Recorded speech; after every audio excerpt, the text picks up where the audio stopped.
ప్రతి ఒక్క మనిషికి కూడా ఆరా ఉంటుందన్నమాట. దాన్ని మనం చూడాలంటే క్రిలియన్ ఫోటోగ్రఫీ అని ఉంటుందన్నమాట. దాని ద్వారా మనం చూడొచ్చు అన్నమాట ఆరాని. ఇప్పుడు రాజకీయ నాయకులకి, గురువులకి చాలా చాలా పెద్ద ఆరా ఉంటుందన్నమాట. వాళ్ళు ఏం మాట్లాడినా కూడా ఈజీగా అట్రాక్ట్ అవుతారన్నమాట జనాలు.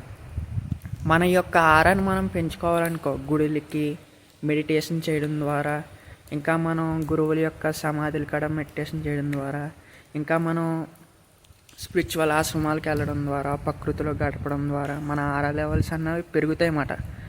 ఇప్పుడు నెగిటివ్ మనుషులకి ఏంటంటే చాలా తక్కువ ఆరా ఉంటుందన్నమాట. పాజిటివ్ మనుషులకి ఎక్కువ ఆరా ఉంటుందన్నమాట.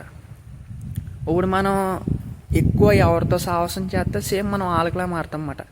కాబట్టి నెగిటివ్ వ్యక్తులతో మనం సాహసం చేసామనుకో మన ఆరా అన్నదే తగ్గిపోతుంది అన్నమాట.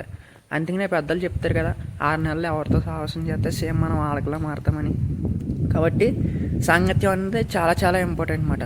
ఇప్పుడు మనం నెగిటివ్ వ్యక్తులతో సాహసం చేసామనుకో సైన్స్ ఏం చెప్తుందంటే ఎనర్జీ అన్నది ఎక్కువ నుండి తక్కువకి ప్రవహిస్తుంది అన్నమాట. ఇప్పుడు ఒక 100 మంది నెగిటివ్ వ్యక్తులతో మీరు సాహసం చేశారనుకో మీ ఆరా అన్నది డల్ అయిపోతుంది అన్నమాట, మొత్తం తగ్గిపోతుంది అన్నమాట. కాబట్టి మీ ఆరాని పెంచుకోండి ఫ్రెండ్స్.